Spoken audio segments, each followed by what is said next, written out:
ser esse bonitão aqui, tarde leve.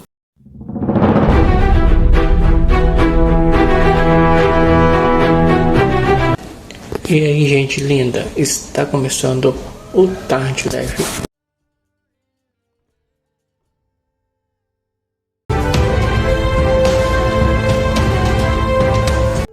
Para as condições brasileiras, eu sou oficialmente velho. Eu não quero, porém, entender o ser velho meramente na ótica da biologia. Mas a velhice é muito mais que a sua dimensão biológica. É a última etapa da vida, a chance derradeira que a vida nos oferece para continuar a crescer, chegar a madurar e, por fim, acabar de nascer. Leonardo Boff, teólogo. Os números do IBGE mostram que o brasileiro está vivendo mais. De 1980 até 2014, a expectativa de vida passou de 62,5 anos para 74,9 anos. O aumento foi maior entre as mulheres, que viram sua esperança de vida ao nascer aumentar de 65,7 para 78,6, um aumento de quase 13 anos. Para os homens, a variação foi um pouco menor.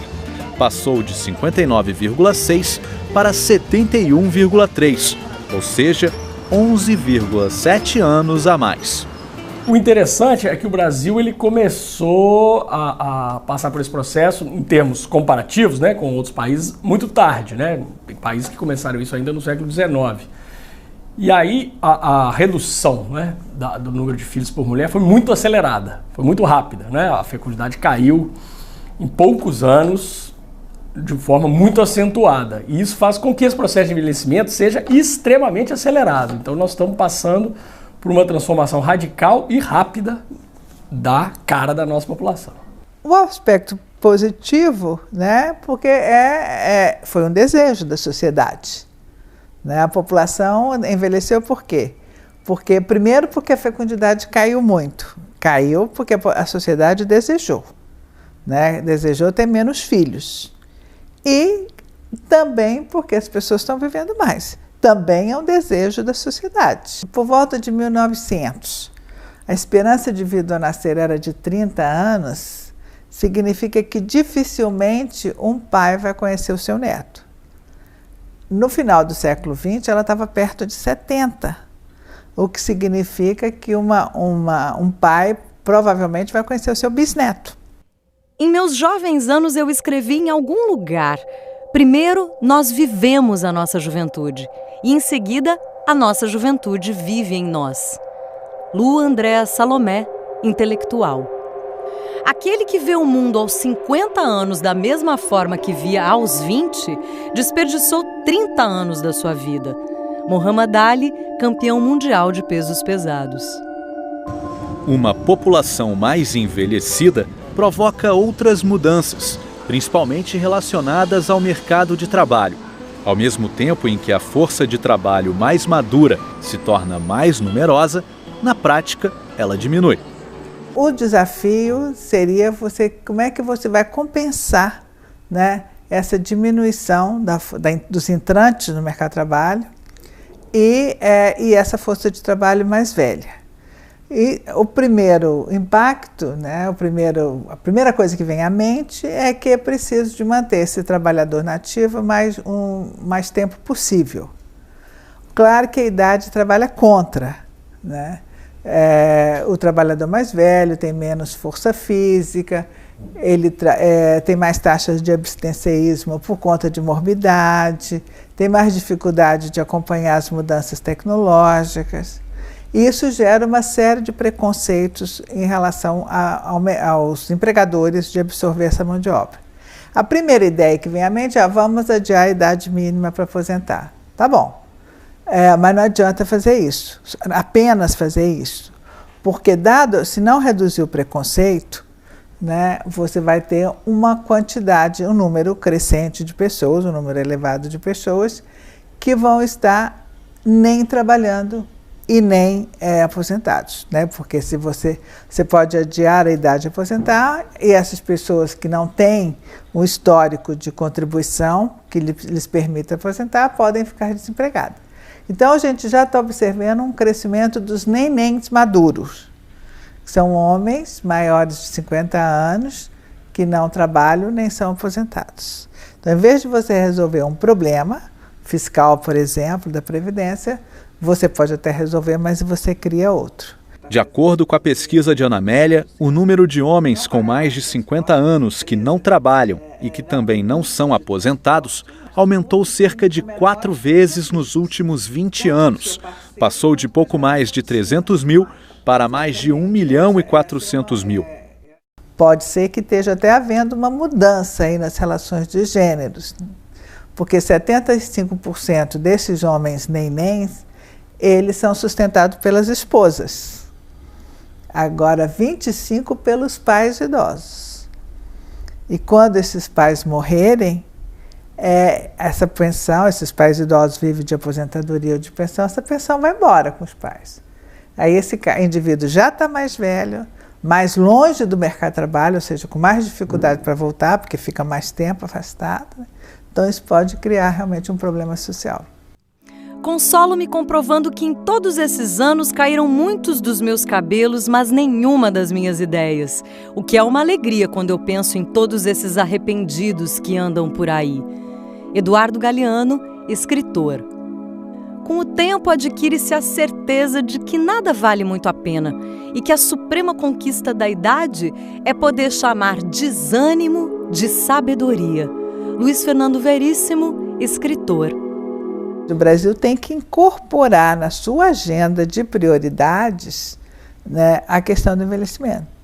E é complicado, né, porque nós somos um país que tem tantas necessidades sociais não resolvidas, né, e se adiciona uma nova necessidade, que é o do envelhecimento, então vai ter que ser uma decisão política, né? O processo em si, né, ele apenas gera oportunidades e desafios. Ele não determina por si só o que vai acontecer no futuro, certo? Mas, obviamente, uma redução do número de crianças vai reduzir pressão sobre, por exemplo, o sistema escolar, né? E a redução do número de jovens pode reduzir uma pressão sobre a entrada no mercado de trabalho. Por outro lado, o aumento da proporção dos idosos vai estar relacionado à pressão sobre os sistemas de saúde, né, no nível agregado, previdência social, mas por si só também não quer dizer que a gente vai... que esses sistemas não vão funcionar, né? O que a gente tem é que acompanhar as oportunidades e os desafios que esse processo gera. Então, é preciso pensar em reduzir o preconceito, né? Para isso, você precisa de políticas de saúde ocupacional para evitar taxas de morbidade elevadas. Precisa de capacitação continuada para que esses indivíduos possam acompanhar as mudanças tecnológicas. A sociedade toda, né, tem que se movimentar, né, para esse novo cenário demográfico. Interessante é que o Brasil ele começou a passar por esse processo em termos comparativos, né, com outros países muito tarde, né? Tem países que começaram isso ainda no século XIX. E aí a redução, né, do número de filhos por mulher foi muito acelerada, foi muito rápida, né? A fecundidade caiu em poucos anos de forma muito acentuada. E isso faz com que esse processo de envelhecimento seja extremamente acelerado. Então nós estamos passando por uma transformação radical e rápida da cara da nossa população. O aspecto positivo, né, porque foi um desejo da sociedade. Né? A população envelheceu por quê? Primeiro porque a fecundidade caiu muito. Caiu porque a sociedade desejou, né? Desejou ter menos filhos. E também porque as pessoas estão vivendo mais. Também é um desejo da sociedade. Por volta de 1900, a esperança de vida ao nascer era de 30 anos, significa que dificilmente um pai vai conhecer o seu neto. No final do século XX, ela estava perto de 70, o que significa que um pai provavelmente vai conhecer o seu bisneto. Em meus jovens anos eu escrevi em algum lugar: primeiro, nós vivemos a nossa juventude e, em seguida, a nossa juventude vive em nós. Lu Andréa Salomé, intelectual. Aquele que vê o mundo aos 50 anos da mesma forma que via aos 20, desperdiçou 30 anos da sua vida. Muhammad Ali, campeão mundial de pesos pesados. Uma população mais envelhecida provoca outras mudanças, principalmente relacionadas ao mercado de trabalho. Ao mesmo tempo em que a força de trabalho mais madura se torna mais numerosa, na prática, ela diminui.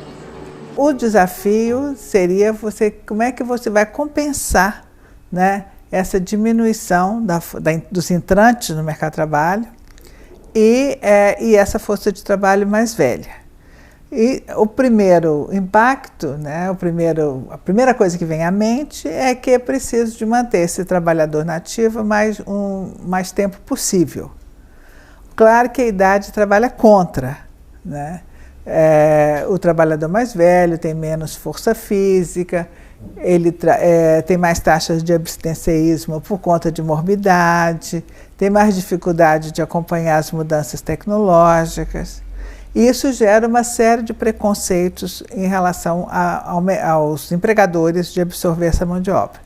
A primeira ideia que vem à mente é: vamos adiar a idade mínima para aposentar. Tá bom, mas não adianta fazer isso, apenas fazer isso, porque se não reduzir o preconceito, né, você vai ter um número crescente de pessoas, um número elevado de pessoas que vão estar nem trabalhando e nem aposentados, né? Porque se você pode adiar a idade de aposentar e essas pessoas que não têm um histórico de contribuição que lhes permita aposentar podem ficar desempregadas. Então a gente já está observando um crescimento dos nenéns maduros, que são homens maiores de 50 anos que não trabalham nem são aposentados. Então, em vez de você resolver um problema fiscal, por exemplo, da Previdência, você pode até resolver, mas você cria outro. De acordo com a pesquisa de Ana Amélia, o número de homens com mais de 50 anos que não trabalham e que também não são aposentados aumentou cerca de 4 vezes nos últimos 20 anos. Passou de pouco mais de 300 mil para mais de 1.400.000. Pode ser que esteja até havendo uma mudança aí nas relações de gêneros, porque 75% desses homens nenéns, eles são sustentados pelas esposas. Agora, 25% pelos pais idosos. E quando esses pais morrerem, essa pensão, esses pais idosos vivem de aposentadoria ou de pensão, essa pensão vai embora com os pais. Aí esse indivíduo já está mais velho, mais longe do mercado de trabalho, ou seja, com mais dificuldade para voltar, porque fica mais tempo afastado, né? Então isso pode criar realmente um problema social. Consolo-me comprovando que em todos esses anos caíram muitos dos meus cabelos, mas nenhuma das minhas ideias. O que é uma alegria quando eu penso em todos esses arrependidos que andam por aí. Eduardo Galeano, escritor. Com o tempo adquire-se a certeza de que nada vale muito a pena e que a suprema conquista da idade é poder chamar desânimo de sabedoria. Luiz Fernando Veríssimo, escritor. O Brasil tem que incorporar na sua agenda de prioridades, né, a questão do envelhecimento. E é complicado, né, porque nós somos um país que tem tantas necessidades sociais não resolvidas, né, e se adiciona uma nova necessidade, que é o envelhecimento, então vai ter que ser uma decisão política, né? O processo em si, né, ele apenas gera oportunidades e desafios. Ele não determina por si só o que vai acontecer no futuro, certo? Mas, obviamente, uma redução do número de crianças vai reduzir pressão sobre, por exemplo, o sistema escolar, né? E a redução do número de jovens pode reduzir uma pressão sobre a entrada no mercado de trabalho. Por outro lado, o aumento da proporção dos idosos vai estar relacionado à pressão sobre os sistemas de saúde, né, no nível agregado, previdência social, mas por si só também não quer dizer que a gente vai... que esses sistemas não vão funcionar, né? O que a gente tem é que acompanhar as oportunidades e os desafios que esse processo gera. Então, é preciso pensar em reduzir o preconceito, né? Para isso, você precisa de políticas de saúde ocupacional para evitar taxas de morbidade elevadas. Precisa de capacitação continuada para que esses indivíduos possam acompanhar as mudanças tecnológicas. A sociedade toda, né, tem que se movimentar, né, para esse novo cenário demográfico.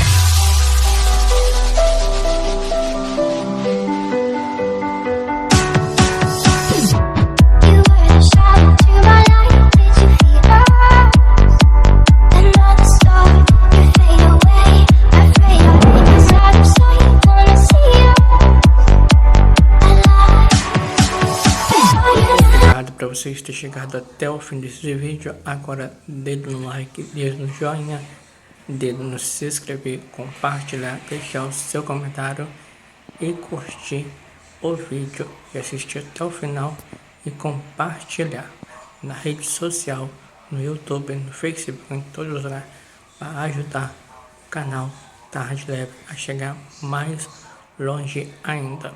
Então, obrigado pelo seu carinho, por vocês terem assistido o vídeo Tarde Leve e dado essa força para mim e pro canal. Então, um abraço e fica com Deus, se Deus quiser. Fui, tchau.